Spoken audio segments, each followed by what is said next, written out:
हदगाव नगर परिषद प्रशासन राजकीय नेत्यांच्या दबावामुळे अतिक्रमण धारकावर होत नाही कारवाई करण्याकरता प्रल्हाद पाटील हडसणीकर यांचे आमरण उपोषण दिनांक 7/10/2024 पासून नगर परिषद कार्यालयासमोर उपोषण करण्यात आले। प्रमुख मागण्या जानकीलाल राठी चौक ते आझाद चौक ते दत्तबर्डी कमानपर्यंतचे रस्त्याच्या दोन्ही बाजूंनी अतिक्रमण हटवण्यात यावे। दत्तात्रेय भक्तांना ये जा करण्यासाठी नाहक त्रास सहन करावे लागत आहे। तहसील कार्यालय, महसूल विभाग तसेच नगर परिषद प्रशासनाने तात्काळ दखल घेऊन कारवाई करावी।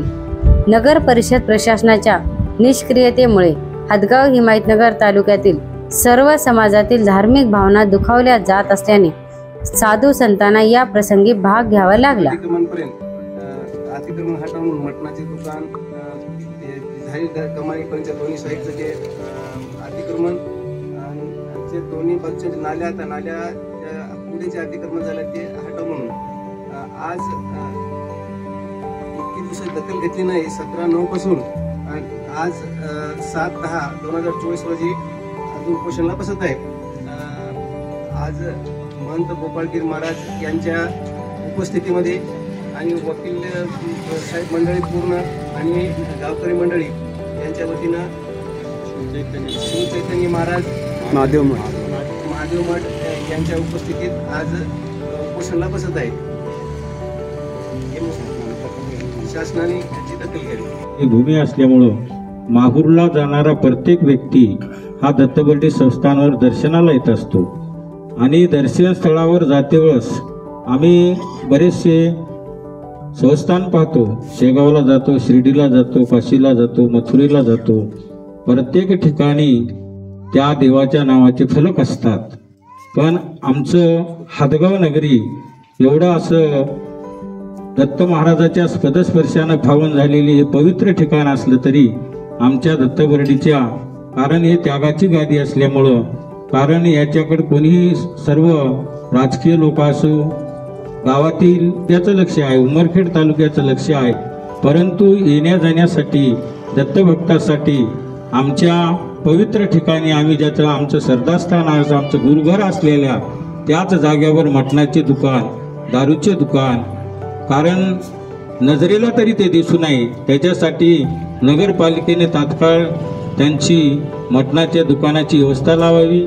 आणि जे समजा हातभट्टीवाले असतील, तांड्यातले जे लोक असतील, त्यांचं सुद्धा हे आधारी दैवत आहे आणि सर्वांचं श्रद्धास्थान आहे।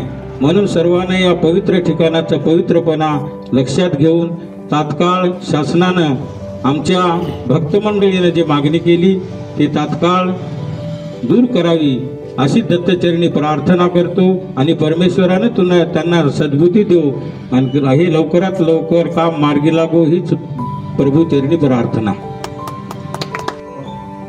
पुण्य आणि पावनाचा हदगाव ग्राम आणि या हदगाव ग्रामामध्ये ज्या भगवंताचा पायाचा स्पर्श झाला असे दत्तप्रभू आज त्या दत्तबर्डी संस्थानाकडे जाण्यासाठी जो रस्ता आहे तो रस्ता ज्या लोकांनी वेटीस घेतलेला आहे ते तात्काळ मोकळा व्हावा, त्या रस्त्याने मोकळा श्वास घ्यावा आणि दत्तभक्तांनी त्या भगवंताच्या दर्शनासाठी जावं यासाठी आज प्रल्हादजी सूर्यवंशी हे या ठिकाणी आमरण उपोषणाला बसले आहेत। या पुण्य आणि पावन हदगाव ग्रामामध्ये एकच मंदिर नाही, तसे अनेक मंदिर आहेत की त्या प्रत्येक मंदिराला कुठल्या ना कुठल्या तरी गोष्टीनं त्या लोकांनी वेटीसून ठेवलेलं आहे। आणि म्हणून एक नगरपालिका असेल किंवा हे प्रशासक असेल, या सर्वांना एक विनंती करेल, सूचना करेल की आपल्याकडून होईल तितकं हे हिंदू धर्माचे जे संस्थान आहेत हे मोकळे झाले पाहिजे।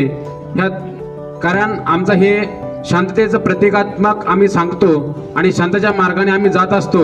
आणि जात असताना ही शांतते जरी आम्ही जात असेल तरी कुणाला हे रुद्ररूप धारण न करता शांततेच्या माध्यमातून हा आमचा मार्ग असेल किंवा आमचे मंदिर असतात हे त्यांनी तत्काळ मोकळे करून द्यावे ही सर्वांना विनंती करतो। महंत आणि शिवचैतन्य महाराज यांना इथे नगरपालिकेच्या समोर यावं लागते ही मोठी खेदाची गोष्ट आहे.